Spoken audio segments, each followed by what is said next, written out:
Aşgabatda we welaýatlarda bütün dünýä velosiped güni münasibetli velosipedli ýürüýüş geçirildi. Çarşamba günü bütün dünýä velosiped güni münasibetli Aşgabatda geçirilen velosiped ýürüýüşine müňlerçe resmi gatnaşdyryldy. Eksentrik lider Gurbanuly Berdimuhammedow ýürüýüşiň başyny çekdi diýip AFP habar agentligi Aşgabatdan habar berýär. Global pandemiýanyň fonunda geçirilýän bu çäre döwlet telewizionyasy 7500 adamyň gatnaşýanlygyny habar berýär. AFP şeýle çäreleriň ýurdun beýleki künjeklerini hem geçirilendigini habar berdi. Azatlyk radiosynyň bayramalda habarçysy çarşamba günü Mary şäheriniň Mollönepet köçetiniň ugruna köpçülikleýin velosiped ýürüýüşiniň geçirilendigini habar berdi. 3-nji iýuny Lewap welaýatynda da bütün dünýä velosiped gününe bagyşlanyp tigirli ýürüýüşiň geçirilýändigini Azatlyk radiosynyň bu regiona habarçysy habar berýär.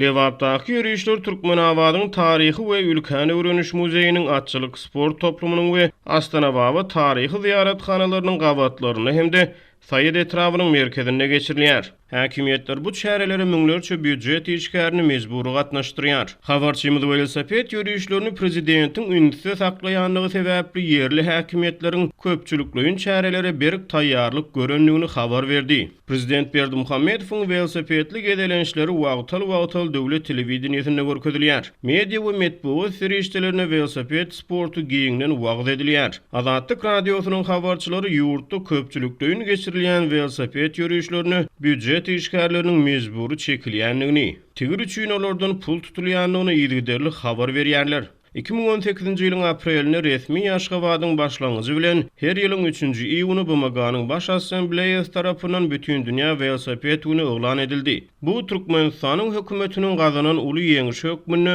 ýurdun döwlet heýetçiligindäki köpçülikleýin habar serişdelerine ýerlilerli mahabatlandyrylýar. Geçen ýylyň iýunyny Aşgabatda guralan velosiped ýürüýüşi Guinness Rekordlar kitabyna girdi. Ýöne şuňa meňdeş çäreleri adamlaryň mejburi gatnaşdyrylýanlygy döwlet mediasyna agdalmaýar. Global pandemiýanyň fonuna 7 aprelde bütün dünýä saglyk güni münasibetli Türkmenistanyň dürli künjeklerine geçirilen velosipedli ýürüýüşlere 7000 adam çekildi. Türkmenistanyň döwlet medeniýeti bu ýyl 3-nji iýuny velosiped gününiň dünýäde 3-nji gedek bellenilmeginiň 3-nji güne gabat gelmegine de beperwa garamaýar. Ünsürseňiz bütün dünýä velosiped gününiň ýer ýüzünde 3-nji gedek toýlanýaşy diňe bir tomduň näl, eýsem täze bir hepdäniň hem 3-nji gününe çarşamba gabat gelýändir. Çarşambada çarýany diýip pederlerimiz ýöne ýere aýtmandyrlar diýip Türkmen döwlet neşriýat gullugynyň resmi web-saýtyna aýdylýar. Halk döredijligimizde üçlük sanyň gudraty, keramaty we aýratyn uly hormaty barada nakyllaryň, yrymlaryň we beýleki dürdäni aýtgylaryň onlarçasy döräpdir. Bu asla ýönelige däl diýip Türkmen döwlet neşriýat gullugy ýazýar. Hatda hepdäniň 3-nji güni çarşamba hem sehetli gün hasaplanylýar diýip maglumatyň üstü ýetirilýär. Azatlyk radiosy 3-nji iýuny velosiped gününiň 3-nji gedek bellenilmeginiň 3-nji güne gabat gelmegine nähildir bir aýratyn alamatyň bardygyny ýa-da ýokdugyny hiç kime tasdikladyp bilmedi.